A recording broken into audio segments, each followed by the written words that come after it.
Bonjour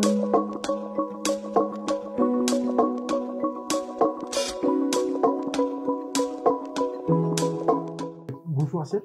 Bonjour, Jean-Léonce. Bonne arrivée à Abidjan. Merci beaucoup. Okay, ça fait combien de temps que vous êtes en Côte d'Ivoire? Je suis là depuis 3 jours déjà. Et dans le cadre du lancement de notre opération publique de vente et suivi de l'entrée en bourse de la BIC. Déjà, comment est-ce que vous trouvez la capitale ivoirienne? Oh, je me sens à la maison, hein. Abidjan, Cotonou, Abidjan, on est entre 2 pays frères et c'est la même chaleur. Le fameux Aquaba se ressent dès l'aéroport. En tout cas, nous sommes heureux de vous accueillir chez nous à Sika Finance. Allez-y, vous pouvez prendre place. Merci. Et donc, la BIC est le mastodonte du marché bancaire au Bénin. Voilà. Qu'est-ce que vous pouvez nous dire sur cette banque? Merci. La BIC, c'est d'abord un outil qui a été voulu par l'État béninois pour accompagner le secteur privé. Un outil qui a été dédié entièrement à la stratégie, à la vision de l'État béninois en faveur du secteur privé. Elle a été créée en 2020 à la suite de la fusion de 2 banques préexistantes. Une qui avait été créée en 1990, qui s'appelait la BIBE, Banque internationale du Bénin, le fruit d'un partenariat entre des acteurs économiques du Nigeria et des acteurs économiques béninois.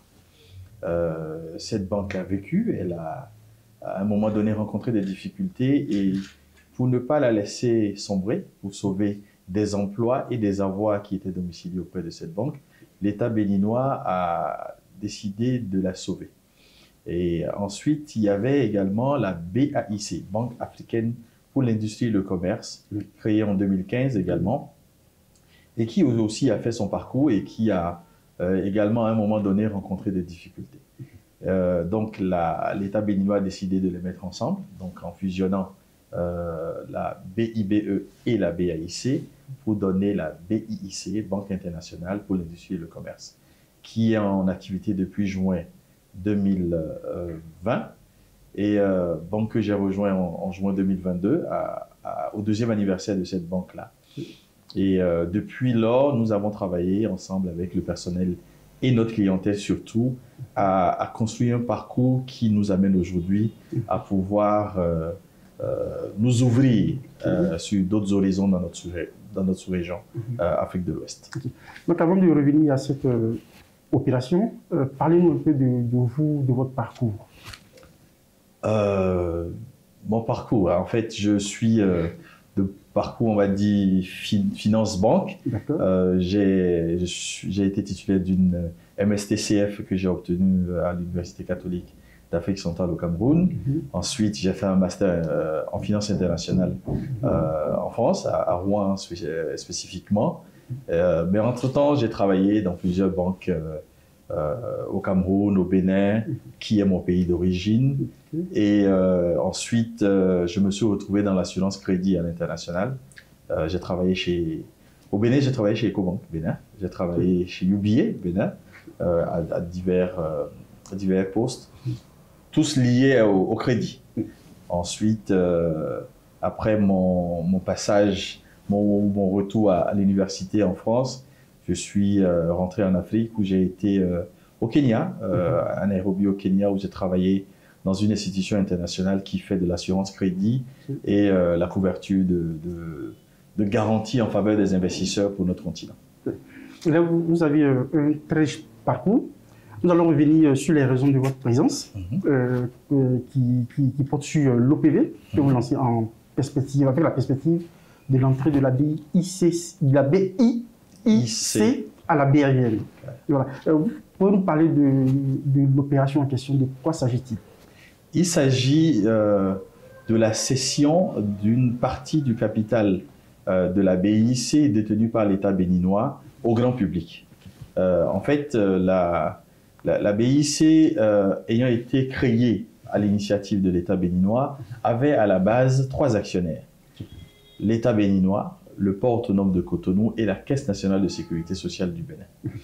au fil des années, il y a un 4e actionnaire qui s'est rajouté, qui est la Caisse de dépôt et consignation du Bénin, qui est entrée au capital par la reprise d'une partie de l'investissement de la Caisse nationale de sécurité sociale.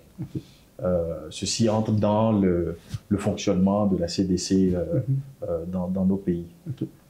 Donc, de ces 4 actionnaires, l'État, qui est le principal à la date d'aujourd'hui, n'a pas vocation à être le lead sur une activité commerciale comme celle d'une banque. À la fusion, l'État avait pris l'engagement auprès du public et du régulateur à un moment donné de sortir et de faire rentrer ceux qui sont censés animer la vie économique des pays, que sont les acteurs économiques privés. Et c'est surtout la raison principale de cette activité-là. Aussi, les résultats qui ont été enregistrés par la BIC sont des résultats qu'il faut porter à la connaissance de toute la population économique de notre sous-région et les associer à cette belle histoire qui se construit depuis quelques années et dont les fruits aujourd'hui sont visibles et peuvent être montrés au public. D'accord. Et dans les grands traits, est-ce que vous pouvez nous présenter l'opération? L'opération consiste, comme je l'ai dit, à la cession partielle de la participation de l'État béninois au capital de la BIC pour un maximum de 40%. L'État veut céder jusqu'à hauteur de 40% de sa participation et le prix qui a été fixé pour un titre, pour acquérir un titre, est de 5 250 francs CFA. Donc, c'est ouvert à tout acteur, même aux agents économiques à revenus les plus faibles de nos économies de la sous-région. Quand je parle de la sous-région, c'est les 8 pays de l'UEMOA, d'accord, qui auront accès via les SGI qui sont autorisés par le régulateur à pouvoir accéder à ces titres-là. Donc, on veut céder environ 40%, donc 40% à 5 250 francs CFA, ce qui nous permettra d'atteindre un montant à lever d'environ 121 milliards de francs CFA. D'accord. Et ces fonds que vous allez mobiliser, elles vont servir à... Les fonds qui vont être mobilisés vont servir à poursuivre une initiative qui est en cours au Bénin depuis quelques années. L'État du Bénin, à l'arrivée du gouvernement actuel en 2016, a mis en place un programme dénommé Programme d'action du gouvernement, donc PAG, qui regroupe un certain nombre de réformes et de projets structurants devant permettre à transformer véritablement l'environnement de vie et l'environnement économique du Bénin. Ces projets ou ces réformes ont permis de voir tout le développement qui se produit aujourd'hui au Bénin en termes d'infrastructures, en termes d'industrialisation et de transformation de la production agricole, mais également en termes d'amélioration de la vie quotidienne des Béninois, en termes de santé, d'éducation et de circulation des capitaux et des personnes.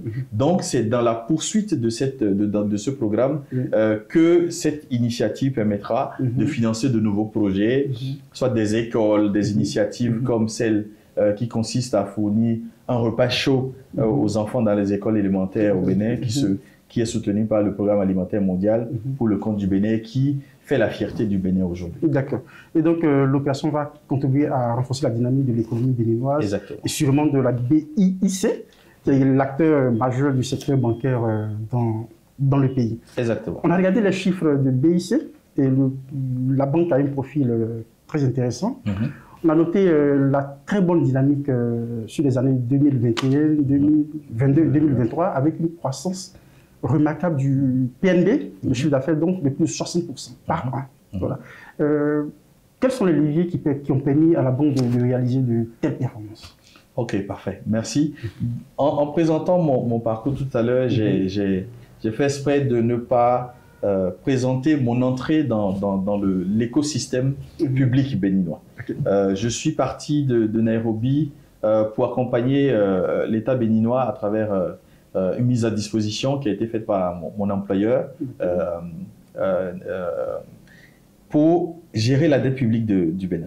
Donc, ensemble avec le ministère de l'Économie et des Finances, nous avons travaillé à créer un écosystème d'assainissement de la capacité du Bénin à lever des financements en dette, à la gérer sainement et à en faire un élément d'appréciation à l'international. ce qui a permis au Bénin d'engranger un certain nombre de reconnaissances, que ce soit pas des indépendants ou même pas le FMI qui a salué la qualité de gestion de la dette et la transparence dont a fait montre l'État béninois dans le cadre de sa gestion de la dette. Le financement des projets structurants ou des besoins de l'État ne peut pas se faire que par la dette. Et c'est dans cette dynamique que l'État ou les dirigeants du Bénin ont voulu que j'aille prendre en charge cette banque-là, cet outil-là, pour la transformer et la mettre en capacité à répondre aux besoins des acteurs économiques qui vont prendre le relais de tous les investissements structurants que l'État a pu faire et imprimer un rythme au secteur bancaire local. D'accord. Donc le Bénin aujourd'hui rythme la vie et la capacité à répondre aux besoins des agents économiques du secteur bancaire. Et c'est pour cela que très rapidement, nous nous sommes positionnés sur tous les projets structurants de l'économie, que ce soit les projets publics ou privés, afin de pouvoir donner un accès facile au crédit et aider ces acteurs-là à créer de la valeur parce que c'est leur rôle principal. Ce n'est pas à l'État de créer de la valeur ajoutée pour l'économie. L'État peut créer l'écosystème favorable à cela, mais il faut trouver le moyen aux agents économiques à pouvoir jouer ce rôle-là. Et pour jouer ce rôle, ils ont besoin de financement approprié et c'est ce que nous avons fait à travers des partenariats de solutions de garantie, parce que souvent en termes de financement, on entend dire que l'accès au crédit est soit ralenti par le coût du financement ou la capacité des clients des banques à pouvoir offrir des garanties appropriées. Nous, ce que nous avons fait, c'est que nous avons travaillé à trouver des sources de financement à moindre coût, à des coûts compétitifs, et trouver des solutions de garantie alternatives pour que ceux qui n'ont pas assez de garanties ou qui n'ont pas les garanties attendues ou espérées par les banques puissent quand même accéder au financement. Et ceci est passé par des partenariats avec le FAGAS, le FSA, African Guarantee Fund qui est spécialisé dans l'accompagnement des garanties pour les PME, ATD, African Trade Insurance and Investment Agency qui est basé à Nairobi, qui était mon ancien employé, pour offrir des solutions de garantie alternatives et également accompagner la banque à avoir un deuxième regard sur les risques que nous prenons. Ce qui fait qu'aujourd'hui, nous avons un portefeuille de crédit sain, nous en sommes fiers, nous avons un taux de dégradation de notre portefeuille qui est inférieur à 1%. L'un des meilleurs portefeuilles de la place béninoise et même de notre sous-région.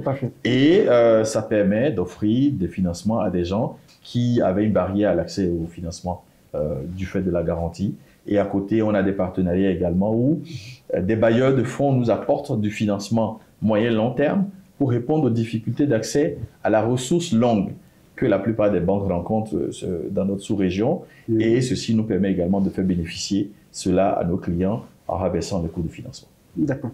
Donc c'est certainement cette nouvelle approche qui permet aujourd'hui à la banque de doubler, plus que doubler d'ailleurs son bénéfice sur ces 3 derniers exercices. Exactement. 2021, 2022 et 2023. Ouais, c'est ça.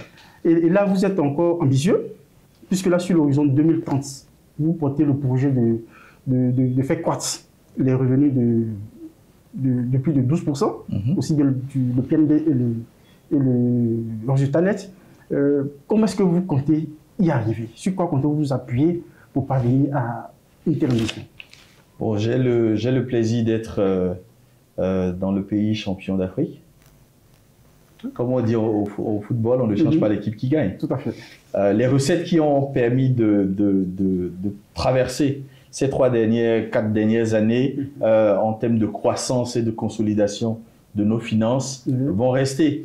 J'en veux pour preuve la volonté de nos partenaires de garantie, par exemple, d'augmenter les capacités de couverture que nous avons parce qu'elles sont satisfaites de la qualité du portefeuille, les besoins de plus en plus grandissants que nous recevons de nos clients, puisque aujourd'hui la BIC se positionne comme étant la banque à l'écoute des PME.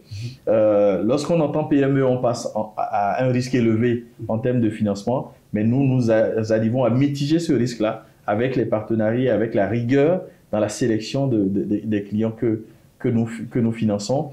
Et puisque nous sommes positionnés sur tous les secteurs qui portent l'économie béninoise, la croissance qui a commencé, qui a été éprouvée via la Covid et via les différentes crises extérieure à notre zone économique Oui. et à laquelle le Bénin a résisté. Oui. Les résultats sont là, les différentes performances de l'État en lui-même sont présentées par les voies les plus autorisées dans le FMI. Oui. Nous pensons qu'en restant dans cette rigueur, dans cette discipline, nous allons suivre également la tendance de l'économie béninoise en croissant comme nous l'avons commencé depuis quelques années. Et votre position de leader du marché bancaire, est-ce un atout particulier qui vous permettra, qui contribuera à votre croissance sur les prochaines années? Absolument. Parce qu'en étant leader, c'est vrai que ça emporte des responsabilités. Ça renforce notre exigence à la discipline, à la rigueur et à la prudence. Parce que notre métier est un métier de prudence en termes de prise de risque. Et également, ça va nous permettre de drainer les autres avec nous. La BIC n'a pas vocation à financer toute l'économie béninoise, mais en imprimant un rythme donné, nous allons porter, et nous on voit le fruit, hein. La plupart de nos collègues sur la place, nous on ne parle pas de concurrents, mais on parle de collègues et de partenaires. Nous suivons, nous avons la même tendance. Et le marché béninois, globalement, présente quand même un certain nombre de signes positifs par rapport à la sous-région en termes de taille de bilan, en termes de qualité de portefeuille et en termes de croissance de PNB en général. Ok. Et là, on va regarder du côté des investisseurs qui sont très regardants sur les dividendes. Et là, vous portez le projet de distribuer 60 à 80% de vos résultats nets distribuables chaque année. Et déjà, dès la première année, c'est ce qui a été mentionné. Oui. Comment rassurer les investisseurs de ce que c'est vraiment un projet sur le temps, durable, qui effectivement, chaque année, vous comptez tenir dans ces engagements-là? Bien, je dois rappeler que depuis la création de la banque à aujourd'hui, on n'a pas distribué de dividendes parce que les actionnaires historiques ont voulu consolider les bases de la banque en réinvestissant les résultats successifs qui ont été enregistrés. Donc, en appelant d'autres acteurs à venir investir dans la banque et en leur offrant la possibilité de bénéficier des dividendes dès la clôture des chiffres 2024, c'est leur montrer une bonne volonté en termes de partage et de redistribution des efforts ou des fruits des efforts qui ont été consentis sur les années précédentes. Aussi, les nouveaux actionnaires qui vont rentrer dans la dynamique, qui ont vu le parcours qui a été fait à l'Assemblée générale, ne vont pas choisir de changer la dynamique, puisque à leur entrée au capital, ils vont désormais décider de la poursuite de cette politique-là qui a été mise en place maintenant par les actionnaires actuels. Tout à fait. Et donc là, une précision, les actionnaires, les investisseurs qui vont souscrire à l'OPV pourront bénéficier des dividendes pour l'exercice 2024. C'est bien ça. C'est bien ça. C'est bien ça. Ok. Maintenant, on va parler d'une question également importante. La BIIC entre à la BAVM et derrière, il y a des engagements en termes de transparence, en termes de communication financière, en termes de gouvernance. Est-ce qu'aujourd'hui, la banque est prête, s'est préparée à intégrer ces nouvelles exigences du marché? Je vous réponds par l'affirmative tout de suite. Dans la mesure où, depuis ma prise de fonction en juin 2022, nous avons travaillé à réformer tous les tests de la banque. Cette initiative d'entrée en bourse fait suite à un travail méthodique qui a été fait depuis quelques années en préparant tout ce qui est test qui gouverne la vie de la banque en termes de fonctionnement des organes de gouvernance et des organes délibérants. Le conseil d'administration va être transformé, va être réorganisé en fonction des nouvelles entrées. Et les différents comités vont être mis en place pour assurer la disponibilité de l'information financière au marché en temps réel. Pour assurer les investisseurs qui vont nous accompagner sur cette opération, mais ceux qui viendront après pour animer la vie des titres qui seront admis à la cote de la BRVM. En termes de ressources humaines, nous allons également renforcer le personnel de la banque pour dédier une partie d'entre ce personnel-là à être à la disposition du marché pour répondre aux questions, aux sollicitations du marché en temps réel avec nos partenaires, les SGI, qui vont permettre d'animer justement le marché secondaire des titres BIC. C'est dans l'intérêt de la banque aussi, hein. Être leader être l'une des premières banques à actionnariat public à venir sur le marché et à montrer le chemin à d'autres entreprises publiques pour animer ce marché régional commun qui appartient à toutes les économies et qui devrait aider à dynamiser davantage l'économie de l'UEMOA. Okay. Et pour poursuivre votre développement tel que vous l'avez indiqué tout à l'heure, est-ce que là, vous avez des initiatives, des innovations, des projets spécifiques que vous comptez dérouler sur les prochaines années? Oui, nous avons un certain nombre de projets. Surtout l'accompagnement des PME pour nous, c'est un pilier de notre stratégie. Nous avons déjà commencé à mettre en place un certain nombre de projets, de programmes pour accompagner les PME. Je veux citer par exemple un programme PME et on l'appelle PME Boost pour accompagner les PME de façon globale puisque les PME font plus de 80% de notre économie au Bénin. C'est elles qui supportent les grandes entreprises que nous voyons et qui ont plus de visibilité que ces PME-là en termes de fournisseurs, de prestataires sur divers sujets. Nous avons également un programme dénommé BIIC avec elle, qui est notre fierté, qui est destiné à l'accompagnement des PME portées par les femmes ou des PME dont la majorité du personnel est féminin.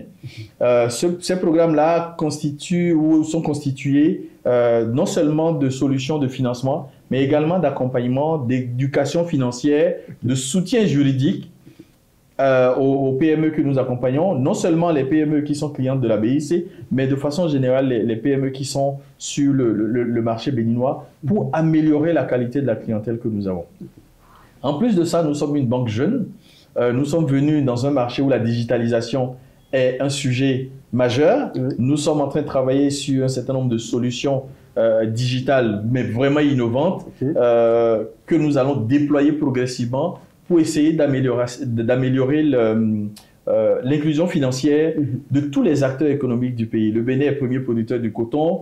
Les acteurs du coton ont besoin d'être intégrés dans notre système économique. Le soja, le cajou, tous ces producteurs-là, et même les transformateurs aujourd'hui qui s'installent sur notre territoire, ont besoin d'un accompagnement adapté.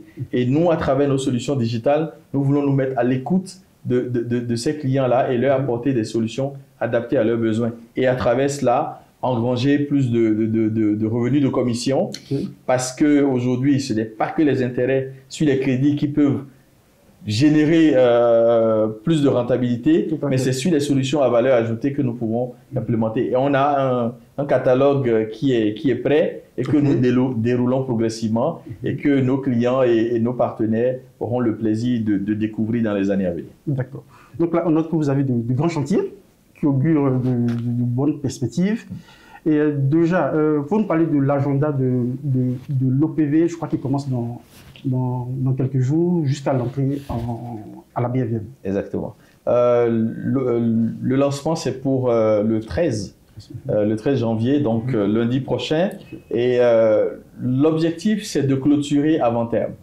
Toutefois, l'opération est ouverte, la souscription est ouverte jusqu'à la fin du mois de février. Mais vu l'engouement et l'intérêt que nous avons déjà ressenti depuis les premières discussions que nous avons avec un certain nombre d'investisseurs, nous pensons que la clôture sera anticipée et pour le bonheur de nos actionnaires qui vont poursuivre cette belle aventure avec nous. C'est tout le mal que nous pouvons vous souhaiter. Et pour les investisseurs, qu'est-ce que vous pouvez leur dire pour susciter encore plus d'engouement? Que leur dire de plus que d'observer, d'analyser ce que nous avons déjà produit comme résultat et de faire confiance à notre engagement et au dynamisme du personnel de la BIC qui est engagé sur l'atteinte de résultats et l'impact, surtout l'impact de notre environnement, l'impact de nos populations. Et aujourd'hui, la BIC veut se positionner non seulement comme une banque béninoise, mais comme une banque de l'UEMOA. Et la jeunesse et l'engagement de son personnel est au service de cette ambition-là. D'accord. Donc, je tiens à préciser que l'opération a été arrangée et structurée par EIC, par EGI d'Ecobank pour la zone UEMOA. Merci beaucoup, Arsène, de nous avoir rendu visite et d'avoir accepté de répondre à nos questions. Merci à vous et je m'en voudrais justement de ne pas saluer le professionnalisme de EIC sur cette opération qui nous a accompagnés depuis la structuration de l'opération, la préparation de toute la documentation. Ils ont été très professionnels et je pense que ce professionnalisme-là va également rassurer les investisseurs qui les connaissent déjà sur le marché et qui savent qu'ensemble avec les autres SGI du Bénin qui constituent le chef de filiale de l'opération et également les SGI de la sous-région qui constituent le syndicat de SGI sur cette opération, on pourra faire une belle opération et les informations pourront également circuler à travers ces SGI-là pour les rassurer et leur donner plus d'informations au quotidien sur la vie de la BIC qui, j'espère, deviendra bientôt leur banque à eux aussi. Merci. Ok, merci.